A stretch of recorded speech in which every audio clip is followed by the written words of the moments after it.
Welcome to my channel. Try to hear the latest story. The moment 20-year-old Sarah, my sister's daughter, looked me dead in the eye across the mahogany dining table and sneered those words. "We don't sit with your kind, Uncle Bertram." The entire room erupted in laughter. My mother, father, 3 siblings, their spouses, even the teenagers, all laughing at me like I was some joke. The crystal glasses clinked as they toasted their superiority. The irony burned through me like acid. If only they knew the truth about who really owned everything.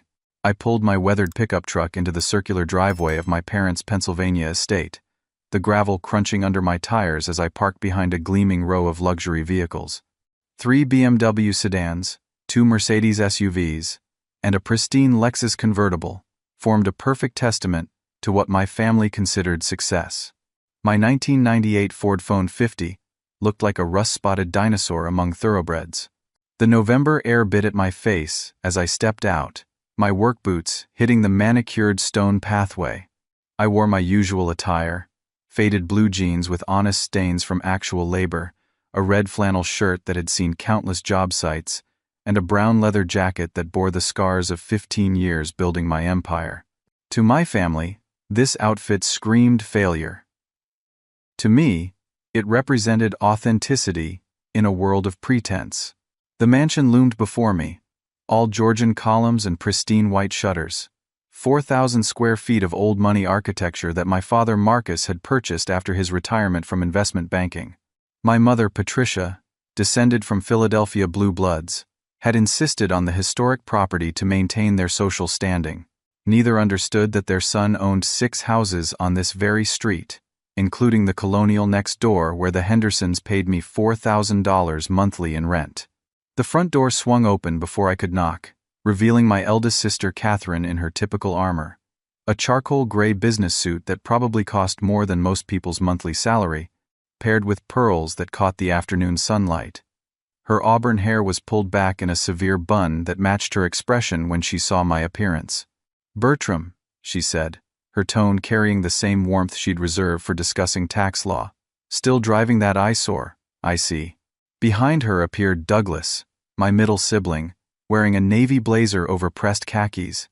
His medical practice had afforded him a comfortable lifestyle, though not comfortable enough to avoid the increasing rent on his office space downtown. Rent that I'd raised by 12% last quarter through my property management company. "Brother," Douglas called out with false enthusiasm. "Ready for another family gathering where we pretend to enjoy each other's company?" Jennifer, my youngest sister, emerged from the kitchen carrying a crystal wine glass. Her marketing executive salary funded a lifestyle of designer clothes and expensive hobbies.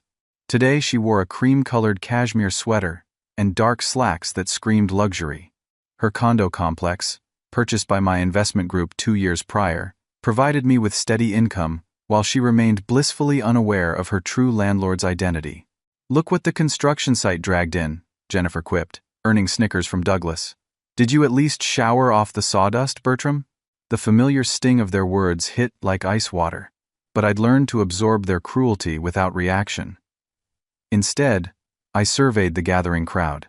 Catherine's husband Stephen, a corporate attorney, stood near the fireplace discussing market trends with Douglas's wife Amanda, a pediatric nurse who'd somehow developed champagne tastes on a healthcare salary. Jennifer's husband Craig dominated the conversation near the bar, his hedge fund success making him the family's newest golden boy. But it was the next generation that truly showcased the family's learned prejudice. Sarah, Catherine's 20-year-old daughter, held court among her younger cousins like a queen addressing subjects.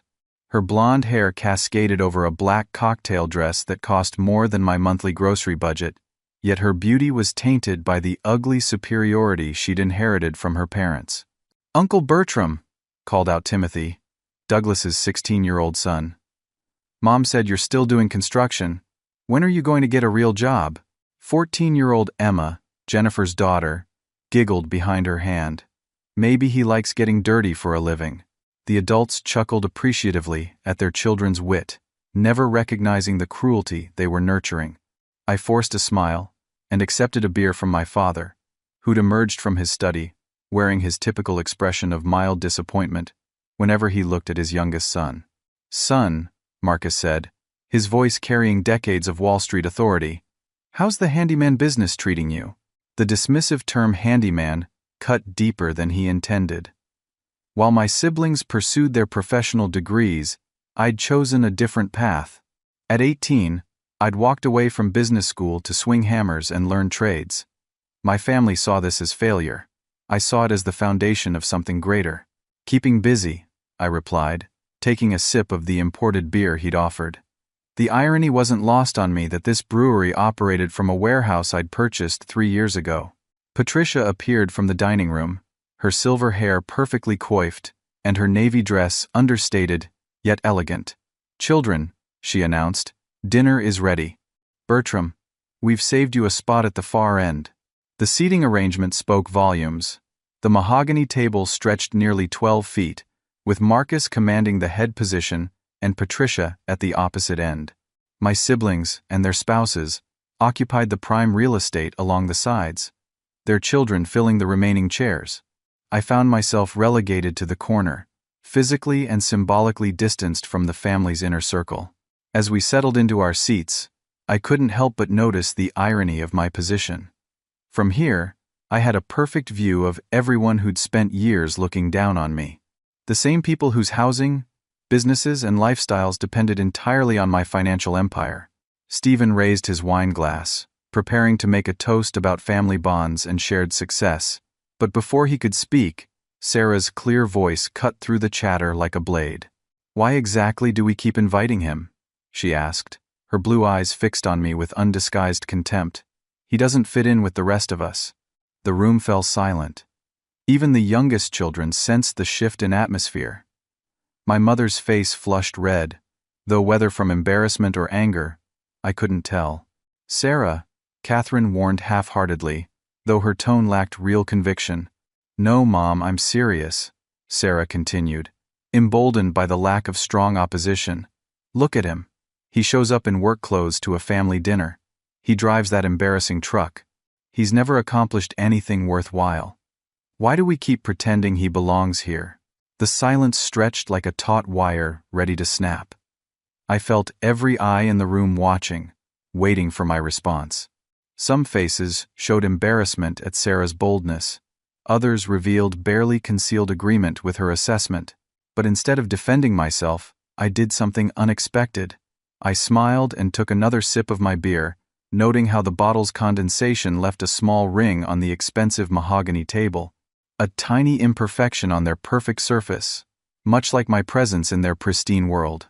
"Interesting perspective," I said calmly, my voice carrying none of the hurt they expected to inflict. "Tell me more about what you think I haven't accomplished." The request caught Sarah off guard. She'd expected anger, defensiveness, maybe even tears.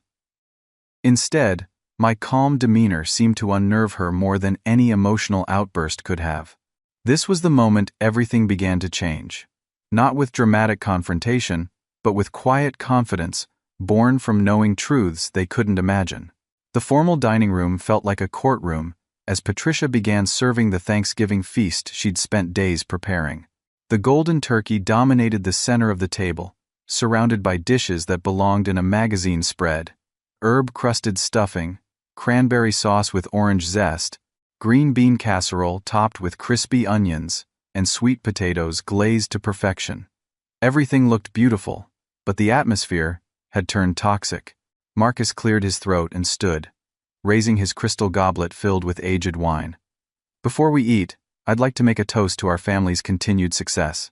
He began his annual recitation of achievements, his voice booming with paternal pride. "Catherine, your promotion to senior partner at Morrison & Associates represents 20 years of dedication to the law." Catherine beamed as applause filled the room. "Douglas, your recognition as Physician of the Year by the County Medical Association honors not just you, but our entire family."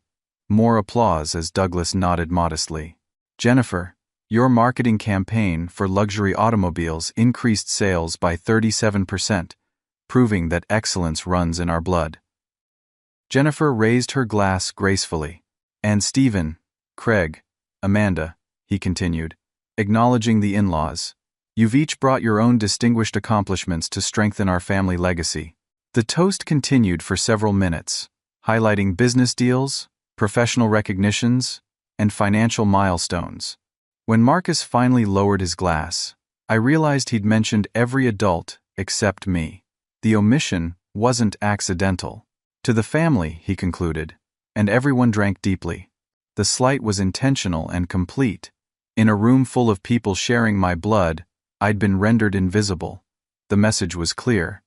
I had nothing worth celebrating. Craig, emboldened by wine and his position as the newest family success story, decided to elaborate on the theme. You know, he said, carving himself a generous portion of turkey, it's fascinating how genetics work. You can have 3 children who achieve everything they touch, and then sometimes nature throws you a curveball. His hedge fund arrogance filled every word as he gestured with his knife toward my corner of the table. Not everyone's cut out for professional success. Some people are just meant to work with their hands. Douglas chuckled, cutting his meat with surgical precision. Remember when Bertram dropped out of business school? We thought it was temporary insanity. Temporary? Jennifer laughed, her marketing mind already crafting the next verbal assault. It's been 15 years. I'd say it's pretty permanent at this point. Amanda, usually the quietest family member, found her voice. At least he's employed. My cousin Rick has been unemployed for 2 years. The backhanded defense felt worse than direct insult. Even their attempts at kindness carried condescension. Timothy, Douglas's son, seized the opportunity to impress the adults. Dad, didn't you say Uncle Bertram lives in some tiny apartment downtown? Studio apartment, Douglas corrected with authority he didn't possess. Above a laundromat, if I remember correctly. The accuracy of their misinformation amazed me.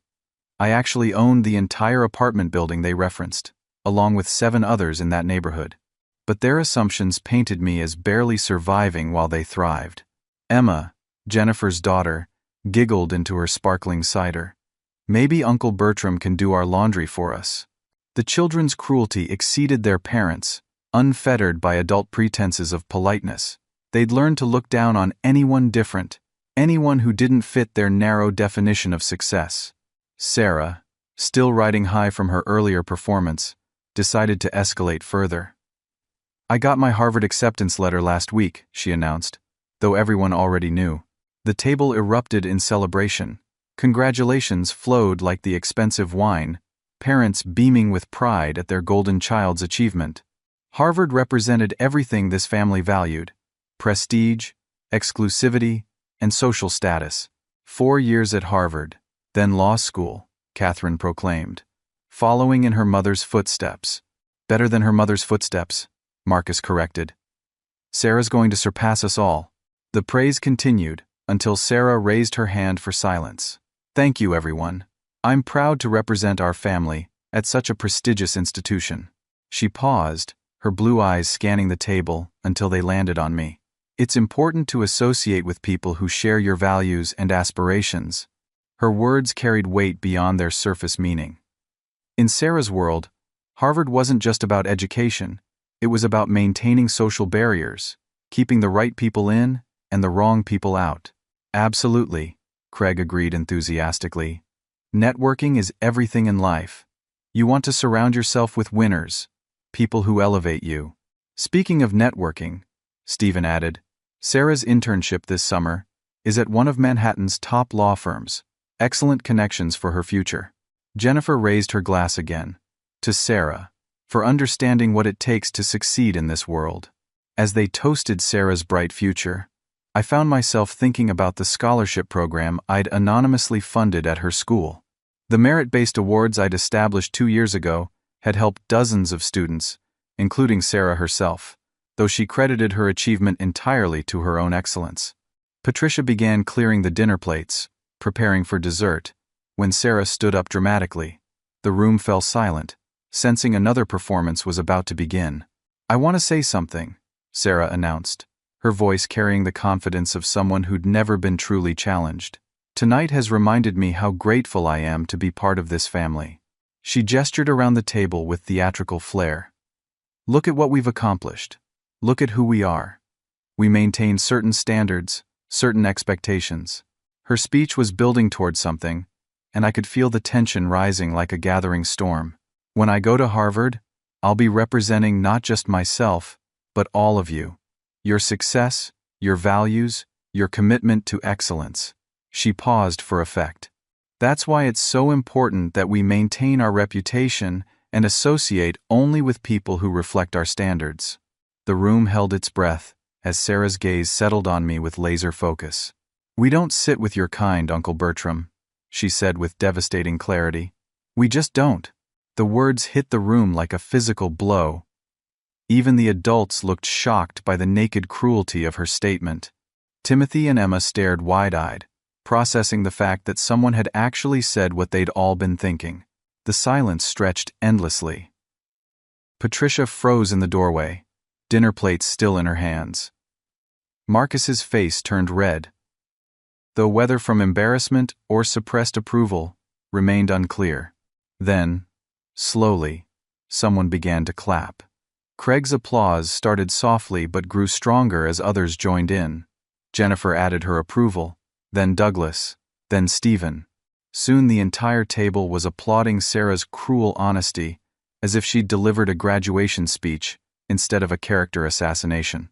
The sound of their appreciation echoed off the dining room walls, each clap driving home the message that I was fundamentally different, fundamentally lesser, fundamentally unwelcome in my own family. But as I sat in that corner, absorbing their cruelty while they celebrated their superiority, something inside me shifted. The hurt was still there, sharp and fresh, but it was being overtaken by something else entirely. Knowledge. The kind of knowledge that would change everything. I didn't explode. I didn't defend myself. I didn't storm out or throw accusations or demand apologies. Instead, I did something that seemed to unsettle them more than any emotional outburst could have. I smiled and calmly pulled out my phone. "Excuse me," I said quietly, my voice steady as granite. "I need to check something." The family exchanged confused glances as I began scrolling through my property management application. The silence felt different now, less triumphant, more uncertain. They'd expected tears, anger, or humiliation. My calm response didn't fit their script. While they resumed their conversations in hushed tones, I began conducting the most important inventory of my life. My phone contained access to every property, every lease agreement, every rent payment that had built my $42 million empire. What I discovered in those next few minutes would transform this dinner from their victory into their worst nightmare. The app opened to my portfolio overview. 237 properties across Pennsylvania, New Jersey, and New York. Residential buildings, commercial spaces, industrial warehouses, and undeveloped land that I'd acquired through 15 years of strategic investments. Each property was meticulously documented with addresses, tenant information, and financial records. As my family continued their celebration of superiority, I started recognizing addresses that made my blood run cold.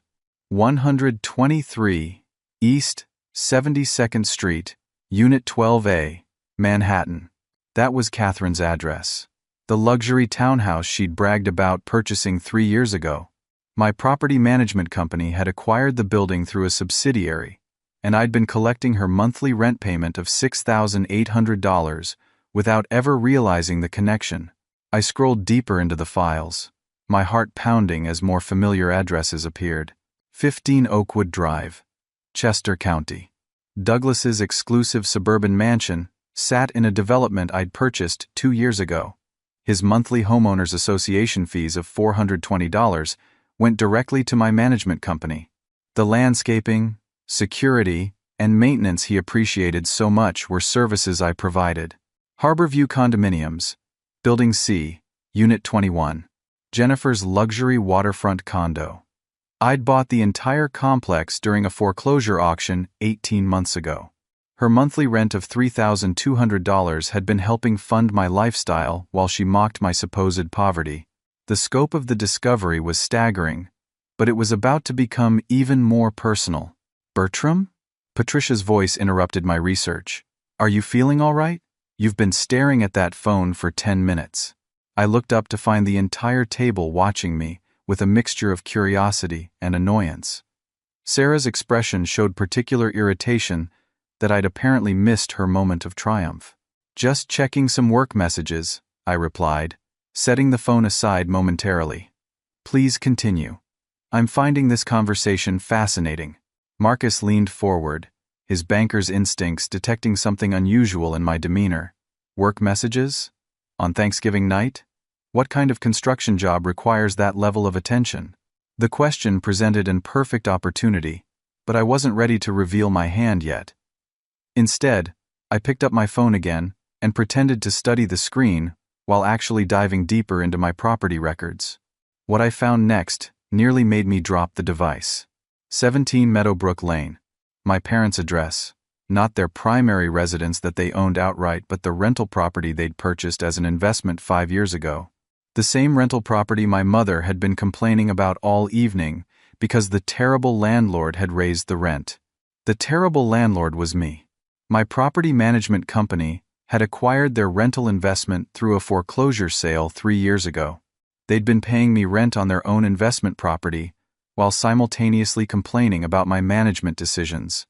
The economy's been terrible for small investors, Patricia was saying to Amanda. Our rental property landlord raised the rent again last month. Some greedy speculator who doesn't care about long-term tenants. Douglas nodded sympathetically.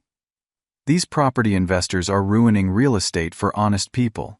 They buy up everything and jack up prices. I bit my tongue to keep from laughing. They were criticizing me for being a successful businessman while literally paying me rent money that funded their comfortable lifestyle. But the discoveries weren't finished. Morrison & Associates law firm.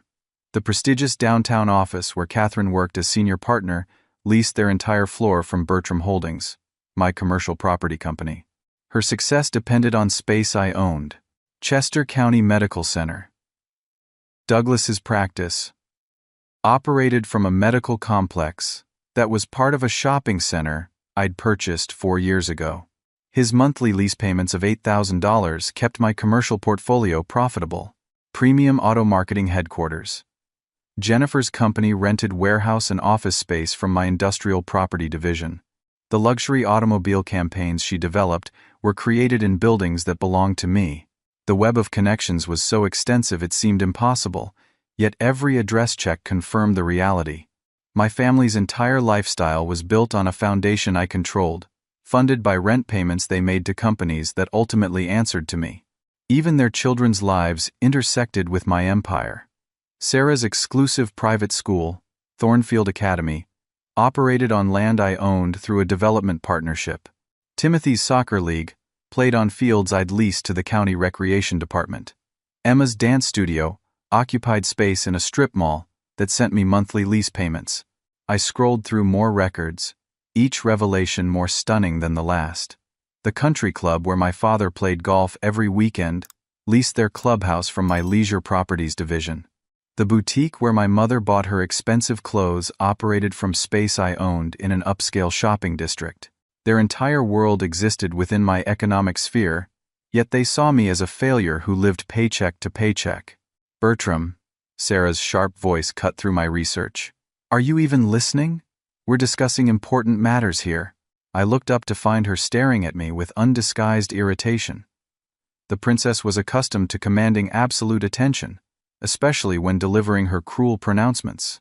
Important matters? I repeated, setting down my phone with deliberate care.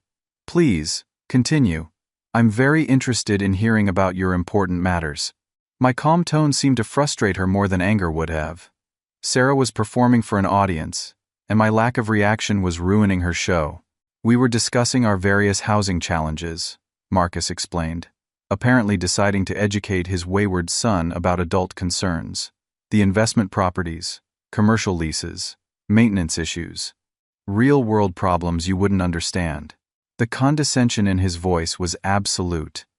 He truly believed he was discussing concepts beyond my comprehension, unaware that I understood them better than anyone else in the room.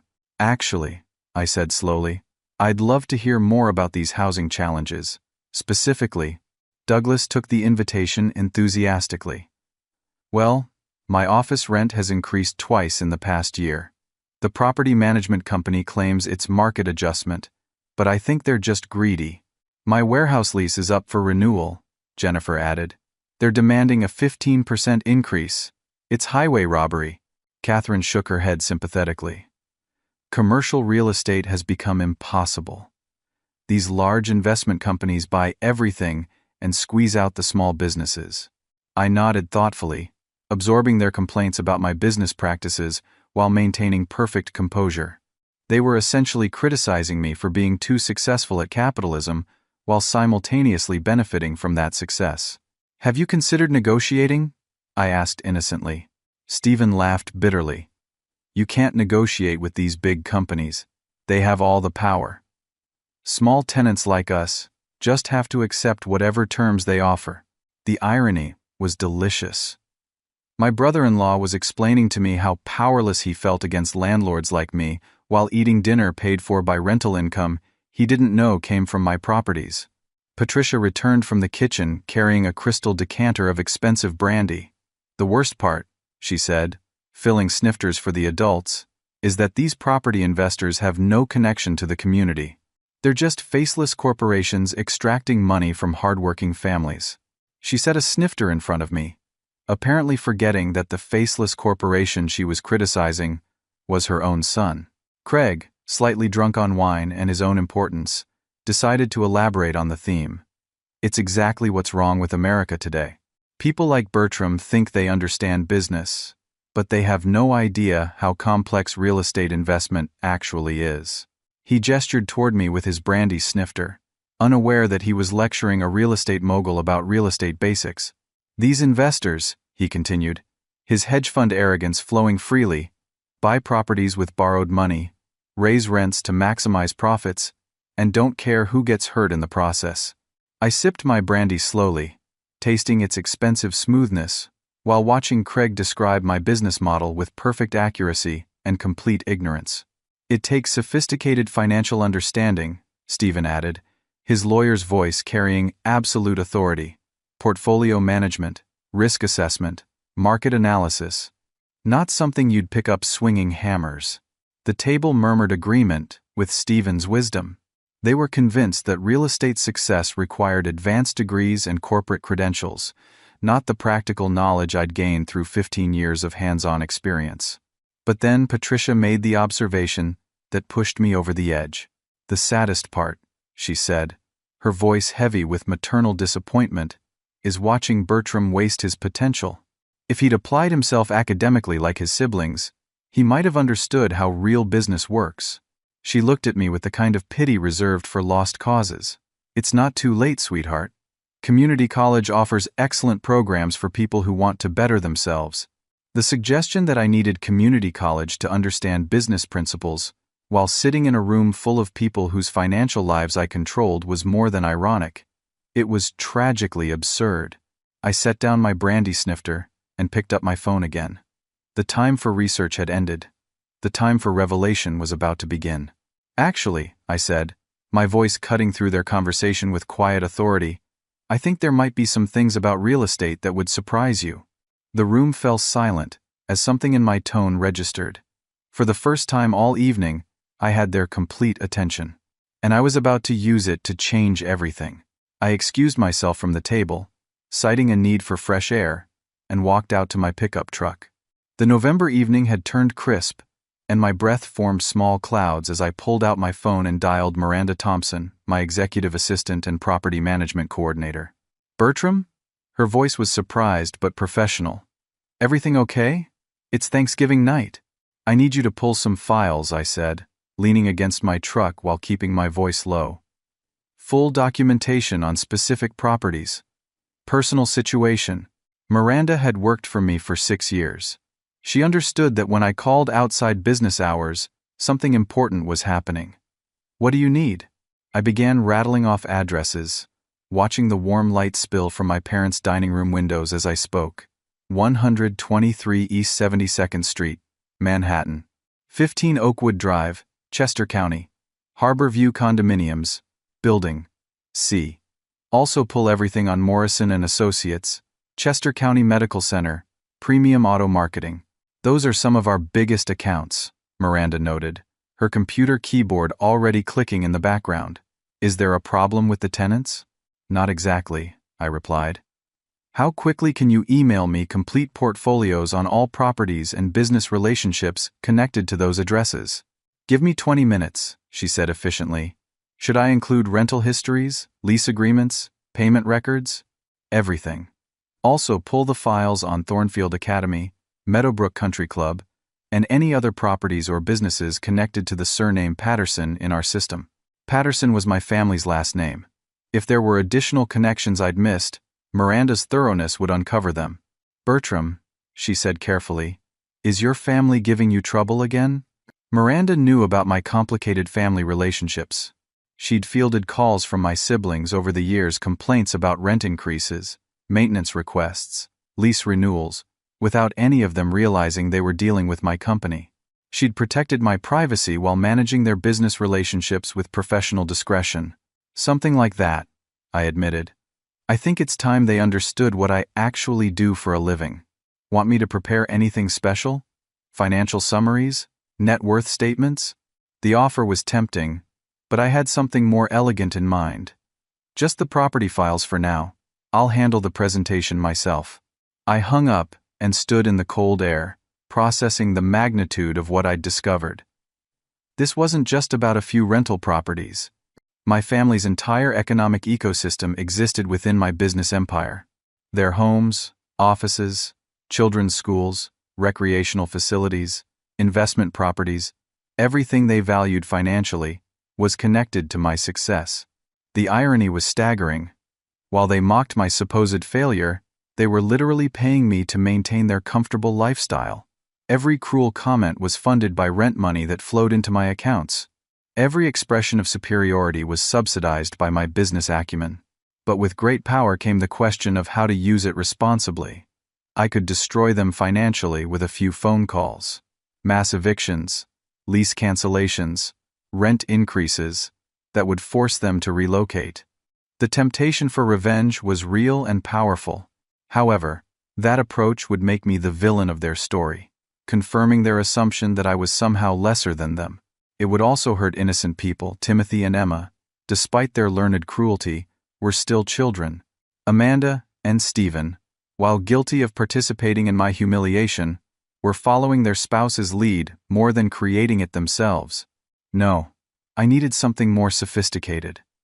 Something that would educate rather than destroy, humble rather than devastate. I wanted them to understand their prejudice and its consequences, but I also wanted the possibility of genuine family reconciliation. My phone buzzed with an incoming email from Miranda. She'd worked with incredible speed, compiling comprehensive files on every property and business relationship. The documentation was extensive: lease agreements, payment histories, corporate ownership structures, and financial summaries. As I scrolled through the files, the scope of my control became even clearer.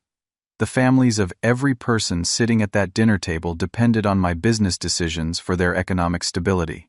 Their careers, their homes, their children's opportunities all existed within my sphere of influence. I also discovered something that would make the revelation even more impactful. Sarah's merit scholarship to Thornfield Academy hadn't come from the school's endowment as she believed. It was funded by the Patterson Family Educational Foundation, a charitable organization I'd established 3 years ago. I'd been paying for her exclusive education while she developed the superiority complex she'd used to attack me tonight. The same foundation had provided grants for Timothy's summer science camp, Emma's dance lessons, and various other opportunities the family's children enjoyed. I'd been anonymously investing in their futures while they mocked my present. But the most stunning discovery was yet to come. Marcus's investment portfolio, which he managed through a personal broker, was heavily weighted in real estate investment trusts.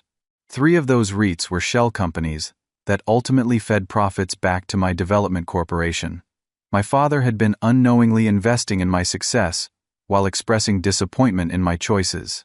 Patricia's antique shop, which she ran as a hobby business, Operated from space in a historic district where I owned 4 buildings. The charming old town atmosphere she loved was partially maintained by my investments in historic preservation. Even their Thanksgiving dinner had connections to my empire. The turkey came from a local farm that leased land from my agricultural division. The wine was produced by a vineyard that operated on property I'd financed through a development partnership. Their entire lifestyle was built on a foundation I'd created, yet they saw me as someone who didn't understand how the world worked. I finished reviewing the files and walked back toward the house, my mind racing with possibilities. I could hear laughter from the dining room as I approached, the sound of my family continuing their celebration of superiority. They'd probably spent my absence discussing my problems and debating whether intervention was necessary to help me get my life together. The time had come to show them exactly how together my life actually was. I paused at the front door, taking a deep breath of cold night air. When I walked back into that dining room, I would transform from their object of pity into someone they couldn't ignore. The shift would be dramatic, probably shocking, and definitely permanent. But first, I wanted to give them one more chance to show their true character. I'd ask simple questions about their living situations, their business relationships, their financial arrangements. Their answers would demonstrate whether their cruelty came from ignorance or deliberate malice. Then I'd begin revealing the truth, slowly and systematically, until they understood the full scope of their mistake. The beautiful irony was that justice wouldn't require revenge. It would only require honesty about who I actually was and what I'd actually accomplished. Their own words and assumptions would provide all the condemnation necessary. I opened the front door and stepped back into the warm light of the family gathering, ready to change everything with simple truth. The real Thanksgiving lesson was about to begin. I returned to the dining room as Patricia was serving her famous pecan pie, each slice arranged with the precision of a magazine photo. The conversation had continued in my absence, and from the snippets I caught, they'd used the time to dissect my problems with even greater enthusiasm. Really should consider therapy, Catherine was saying to Douglas. This arrested development isn't healthy for a man his age. Community college isn't embarrassing, Jennifer added. Plenty of people go back to school later in life. I slipped back into my corner seat, accepting a plate of pie with a warm smile that seemed to unsettle them more than anger would have. Their amateur psychology session ground to a halt as they waited for me to defend myself or storm out dramatically. Instead, I took a bite of the excellent pie and decided to begin my education campaign with simple questions. This has been fascinating, I said conversationally. Before dessert gets cold, I'm curious about something. Catherine, how do you like living in Manhattan? That townhouse of yours must be quite an investment. Catherine's face brightened, clearly pleased that I was finally showing appropriate interest in her success. Oh, it's wonderful, Bertram. 123 East 72nd Street, right in the heart of everything.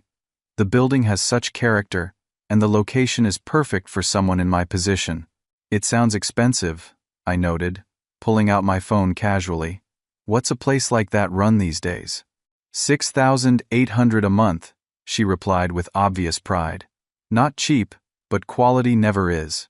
The property management company maintains everything beautifully. I nodded thoughtfully, scrolling through my phone as if checking facts. And Douglas, how about that suburban development you chose? Very family-friendly? Douglas straightened with satisfaction. 15 Oakwood Drive, Chester County. It's an exclusive planned community. We pay homeowner association fees, but the amenities are incredible. Swimming pool, tennis courts, professional landscaping. $420 monthly for the HOA? I asked, already knowing the answer. Exactly right, Douglas confirmed, impressed by my knowledge. How did you know that? Lucky guess, I said smoothly. Jennifer, your waterfront condo must have amazing views.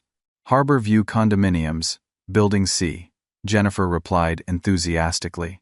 The sunsets over the water are spectacular. $3,200 monthly, but you're paying for lifestyle, not just housing. I made mental notes, though I already had every detail memorized from my property files. And the rental property you mentioned earlier, Mom? The one with the difficult landlord? Patricia's expression soured immediately. 17 Meadowbrook Lane. We bought it as an investment 5 years ago, but the new property management company is impossible to deal with. They raised the rent twice in 18 months. That does sound frustrating, I sympathized. What's the management company called? Sterling Property Solutions, Marcus answered with disgust. Faceless corporate landlords who squeeze every penny from honest tenants. Sterling Property Solutions was my commercial property management subsidiary. I'd created the company specifically to handle residential rentals while maintaining separation from my development business. My parents had been cursing my name for months without knowing it. Interesting, I murmured, setting down my fork with deliberate precision. You know what else is interesting? I recognize all those addresses. The conversation around the table faltered as my words registered. Catherine looked confused. Douglas tilted his head questioningly, and Jennifer frowned as if she hadn't heard correctly. What do you mean you recognize them? Sarah demanded, her voice sharp with suspicion. I smiled and held up my phone, displaying the property management app that controlled their financial lives. I mean, I recognize them because I own them. The silence that followed was complete and profound. Even the children stopped eating, sensing that something monumental had just happened. Catherine was the first to break the silence. That's not funny, Bertram. You're right, I agreed. It's not funny at all. I began reading from my phone screen with perfect clarity. 123 East 72nd Street, Unit 12, A, Manhattan. Purchased February 2021 through Bertram Holdings subsidiary. Monthly rental income, $6,800. Catherine's face went white, as the specific details confirmed I wasn't joking. 15 Oakwood Drive, Chester County. I continued without pause. Entire development acquired March 2022. Monthly HOA fees collected, $420 per unit, 43 units total. Douglas's mouth opened and closed wordlessly as the implications hit him. Harborview Condominiums, Building C, Unit 21, I read with devastating precision. Foreclosure purchase October 2023. Current monthly rental, $3,200. Jennifer made a small choking sound, her face draining of color. And 17 Meadowbrook Lane, I concluded, looking directly at my parents. Sterling Property Solutions acquisition through foreclosure sale, August 2022. Current tenant complaints on file. Excessive rent increases. Unresponsive management. The silence stretched until Sarah's voice cracked like a whip. You're lying. I turned my phone screen toward her, showing the detailed property records with photographs, legal documents, and financial summaries. Take a look for yourself. She grabbed the phone with shaking hands, her eyes scanning the undeniable documentation. Catherine leaned over her shoulder, then Douglas, then Jennifer. Their faces showed the progression, from disbelief to shock, to dawning horror, as they realized the truth. This can't be real, Stephen whispered, his lawyer's mind struggling to process the legal implications. It gets better, I said, taking my phone back and scrolling to the commercial property section. Morrison and Associates Law Firm, downtown office space. Leaseholder, Bertram Commercial Properties. Monthly rent, $14,000. Catherine's successful career suddenly looked very different when she realized her office rent was funding my empire. Chester County Medical Center, Professional Offices Wing, I continued relentlessly. Property owner, Bertram Healthcare Real Estate, monthly lease, $8,000. Douglas was literally trembling as he understood that his medical practice existed entirely at my discretion. Premium auto marketing, warehouse, and office complex, I read, watching Jennifer's face crumble. Landlord, Bertram Industrial Holdings, monthly lease, $12,000. But I wasn't finished. The revelations were about to become even more personal. Thornfield Academy, I said, looking directly at Sarah. Land lease agreement with Patterson Family Educational Foundation. Did you know your merit scholarship came from a foundation I established? Sarah's Harvard acceptance suddenly carried a different weight when she realized it was partially funded by the uncle she'd just humiliated. Meadowbrook Country Club, I continued, turning to Marcus. Clubhouse and grounds lease. Bertram Leisure Properties. Those golf games you enjoy? You're playing on my land. The scope of my control was so extensive that it seemed impossible, yet every detail was documented and verifiable. Their entire world existed within my economic ecosystem. Patricia, who had remained silent through the revelations, finally found her voice. "How?" she whispered. "How is this possible?" 15 years of work, I replied simply. While you were all mocking my construction jobs, I was learning every aspect of real estate development. I started with 1 duplex, leveraged it into 2, then 4, then kept building until I owned enough property to make your rent payments look like pocket change. Marcus, his banker's mind finally processing the numbers, asked the question that mattered most. "What's your net worth?" I smiled at my father, the man who dismissed me as a handyman for my entire adult life. $42 million, give or take a few $100,000 depending on market fluctuations. The number hit the room like a physical blow. These people who measured success in 6-figure salaries and 7-figure homes had just learned that their failed family member was worth more than all of them combined. But the final revelation was still to come. "The really beautiful part," I said, standing up from my corner seat for the first time all evening, "is that your rent payments have been funding my lifestyle for years. Every month, you've been contributing to the fortune you didn't think I had." I walked around the table slowly, my family shrinking back as if my presence had become dangerous. "Sarah," I said gently, stopping behind her chair. "When you said we don't sit with your kind, you were absolutely right. I don't sit with tenants. I sit with landlords." The words carried the weight of 15 years of accumulated hurt, transformed into quiet triumph. The hierarchy they'd enforced so cruelly had just been completely inverted. The room erupted into chaos as the magnitude of the revelation sank in. Some family members tried to speak, others sat in stunned silence, and Sarah began crying quietly into her hands. But the earthquake of truth had only just begun. The hardest lessons were still to come. The aftermath of my revelation looked like a disaster movie in slow motion. Patricia sat frozen with her hands pressed to her mouth, her eyes wide with disbelief. Marcus had gone completely pale and was gripping his brandy snifter so tightly, I worried it might shatter. Catherine was frantically scrolling through her phone, probably trying to verify my claims, while Douglas stared at me as if I'd grown a second head. Jennifer broke first, her voice cracking, as she tried to process what she'd just learned. "This isn't real. This can't be real. You're making this up." I pulled out a leather portfolio from my jacket pocket, one I'd retrieved from my truck during my earlier break. "Bank statements," I said, placing documents on the table. "Property deeds, tax records, corporate filings. Everything's public record if you know where to look." Stephen, his lawyer's training finally kicking in, reached for the documents with shaking hands. His face grew progressively more ashen as he scanned the legal paperwork that confirmed every claim I'd made. "It's all legitimate," he whispered to his wife. "The corporations, the properties, the ownership structures, everything." Sarah had stopped crying and was now staring at me with a mixture of horror and fascination. "You've been pretending to be poor this whole time?" "I never pretended anything," I corrected gently. "You all made assumptions based on my clothes and my truck. I simply never corrected your misconceptions." Craig, his hedge fund arrogance finally deflated, struggled to find words. "But you dress like, you act like someone who works with his hands?" I finished for him. "That's because I do work with my hands.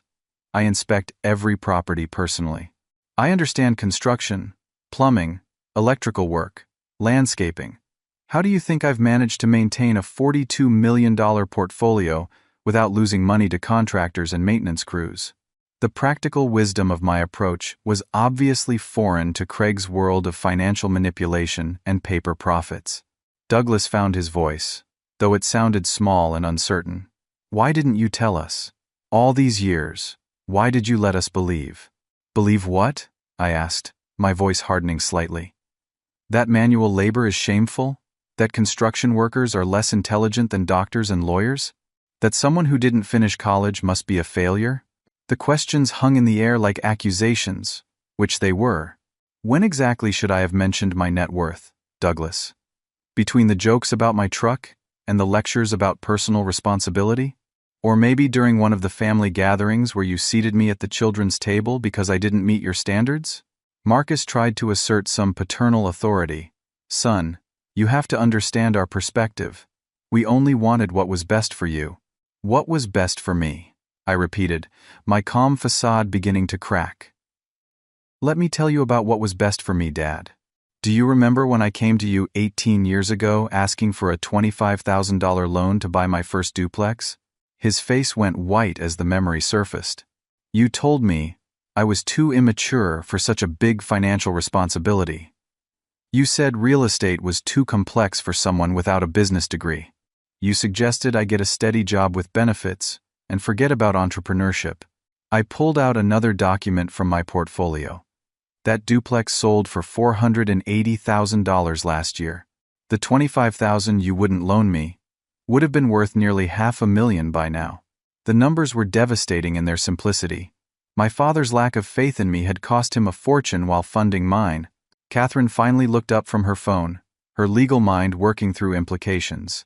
The rent increases on my building, the maintenance requests I've submitted, the lease renewal negotiations I've had.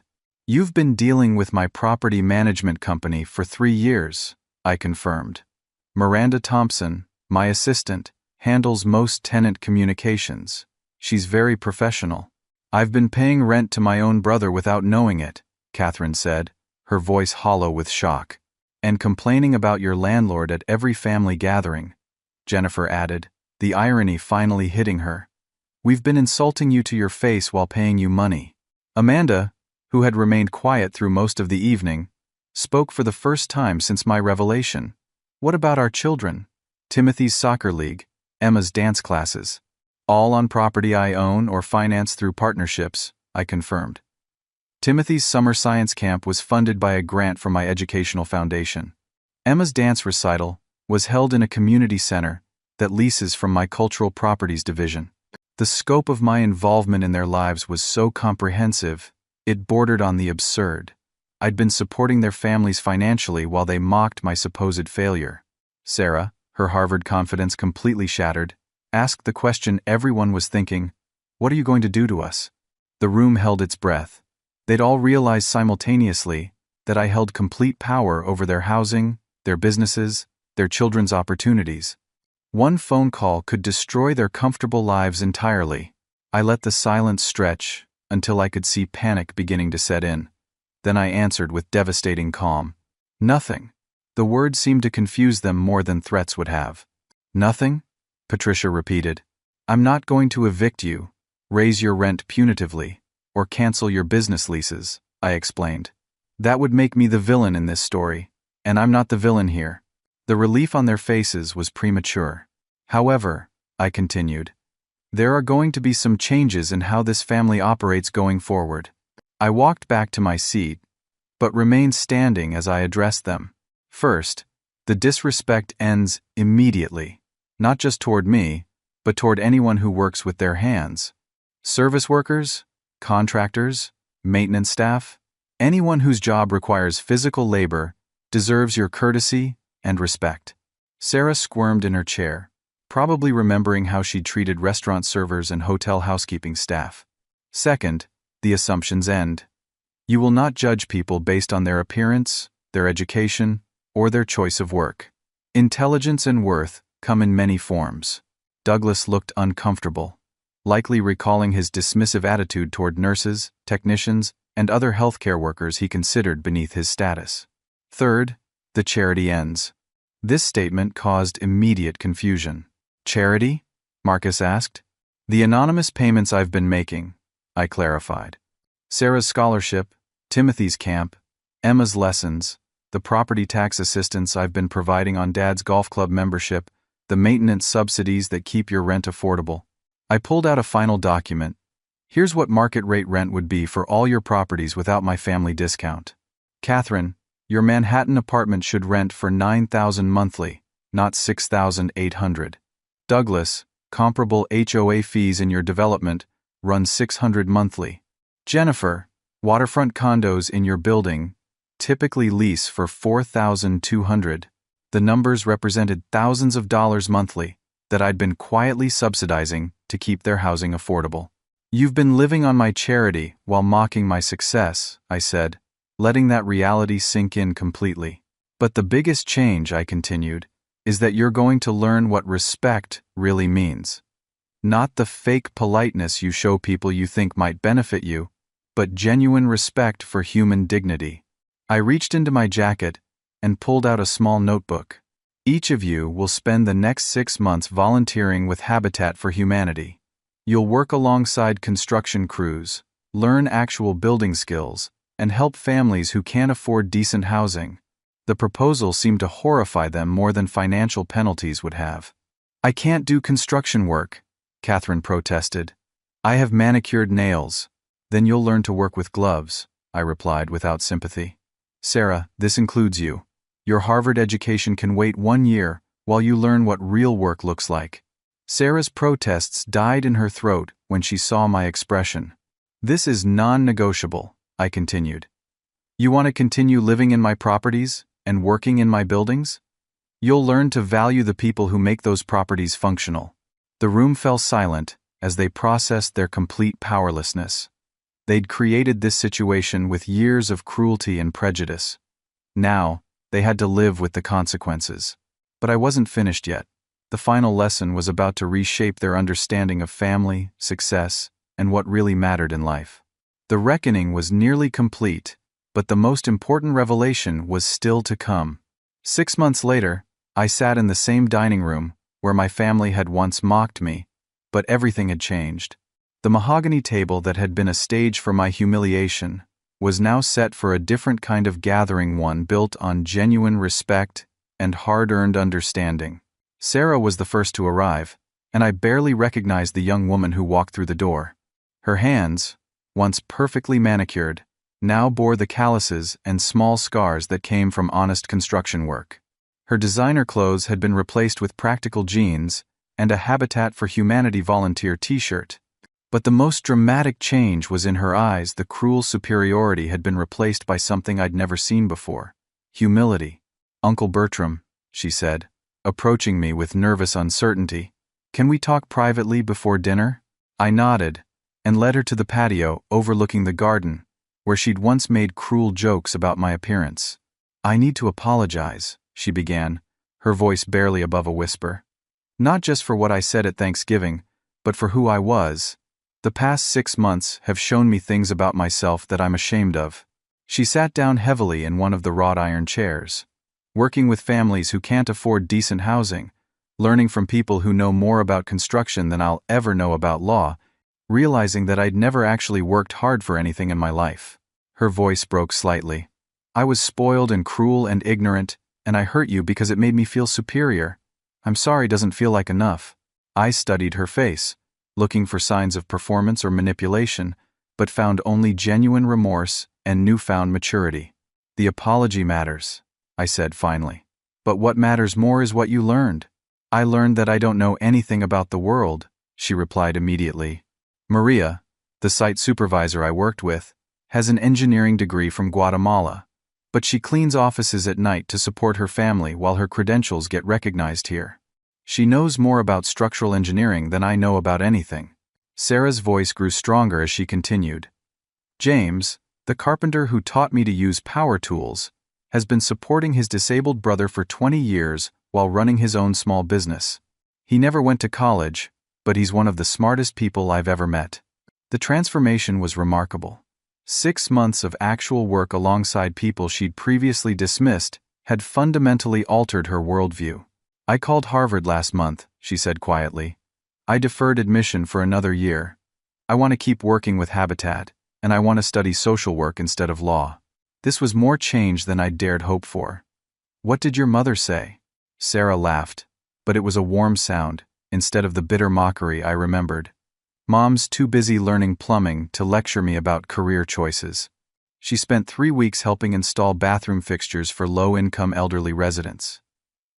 Yesterday she told me that solving someone's water pressure problem felt more satisfying than winning her biggest corporate case." As if summoned by our conversation, Catherine appeared on the patio. Her expensive suits had given way to work clothes, and her perfectly styled hair was pulled back in a practical ponytail. She looked tired but genuinely happy in a way I hadn't seen for years. "Bertram," she said, giving me a brief but sincere hug, "thank you for forcing us to do this work." Douglas and Jennifer arrived together, their families in tow. The change in the children was as dramatic as in the adults. Timothy, now 17, had spent his volunteer time learning electrical work and had developed a passion for renewable energy systems. Emma, 15, had discovered a talent for landscape design while helping create gardens for community housing projects. Even the spouses had been transformed by the experience. Stephen's legal practice now included pro bono work for families facing housing discrimination. Craig had left his hedge fund job entirely, using his financial skills to help nonprofit organizations improve their investment strategies. As we gathered around the table for our reconvened family dinner, I looked at faces that had learned to value character over credentials, substance over status. The conversation that had once centered on material possessions and social hierarchies now focused on meaningful work and community contribution. "Before we eat," Marcus said, standing to address the group, "I want to acknowledge something publicly." His voice carried the gravity of a man who'd realized fundamental truths about his own failures. "For years, I taught my children to measure success by external markers, degrees, titles, income levels. I was wrong." He looked directly at me. "My youngest son built an empire through intelligence, determination, and integrity, while I dismissed him as a failure. The failure was mine, not his." Patricia stood beside her husband, her own transformation evident. "I've spent 6 months learning that the people I once looked down on are often the people who keep our world functioning. The maintenance workers, the custodians, the construction crews, they have skills and knowledge that I never bothered to recognize." She turned to me with tears in her eyes. "I'm proud of who you've become, and I'm ashamed of how long it took me to see it. But the most meaningful transformation came from an unexpected source. Miranda Thompson, my executive assistant, had joined us for dinner at my invitation. As the person who'd unknowingly managed my family's housing and business relationships, she'd become part of their extended community. "You should know," Miranda told the gathered family, "that Bertram never spoke badly about any of you, even after the worst family gatherings. He protected your privacy, maintained professional service standards, and actually subsidized your rent to keep it affordable." She smiled at the group. "He had the power to make your lives miserable, but instead he used it to help you while you were insulting him. That's the measure of his character." As dinner concluded, and family members began sharing stories of their volunteer experiences, I reflected on how justice had taken an unexpected form. I'd wanted them to understand their prejudice and its consequences, but I'd ended up with something far more valuable, a family that had learned to respect all types of work and all kinds of people. Sarah approached me as the evening wound down. "Uncle Bertram, I have a request." "What's that?" "Next summer, before I start college, would you consider hiring me for one of your construction projects? I want to learn the business from the ground up, the way you did." The request represented everything I'd hoped this experience would teach them. True understanding could only come through authentic experience, not lectures or punishments. "I'd be honored to have you on the crew," I replied. As the family gathered their coats to leave, the atmosphere was completely different from that Thanksgiving dinner 6 months earlier. The cruel laughter had been replaced by genuine warmth. The social hierarchies had been replaced by mutual respect. The assumptions and prejudices had been replaced by hard-won wisdom. Douglas lingered as the others departed. "Bertram, I owe you more than an apology. I owe you an explanation." I waited for him to continue. "I think we were jealous," he admitted. "You had the courage to follow your own path when the rest of us followed prescribed formulas. Medical school, law school, business careers, we did what was expected, but you did what you believed in." He paused, searching for the right words. "Maybe our cruelty came from knowing, deep down, that you were braver than we were." It was an insight I hadn't expected, but it explained the particular viciousness of their attacks. They hadn't just been defending their superiority, they'd been attacking their own insecurities. "The past is past," I told him. "What matters now is what we build going forward." A year later, our family gatherings had become celebrations of authentic accomplishment rather than status competitions. Catherine's pro bono work had helped dozens of families avoid housing discrimination. Douglas had established a free clinic for construction workers who couldn't afford health insurance. Jennifer used her marketing skills to promote nonprofit organizations serving low-income communities. Sarah had completed her second year of social work education and was planning to specialize in housing advocacy. Timothy had earned a scholarship for renewable energy engineering. Emma was designing community gardens for urban housing projects. The family had learned that true success wasn't measured in degrees or salaries, but in the positive impact you had on other people's lives.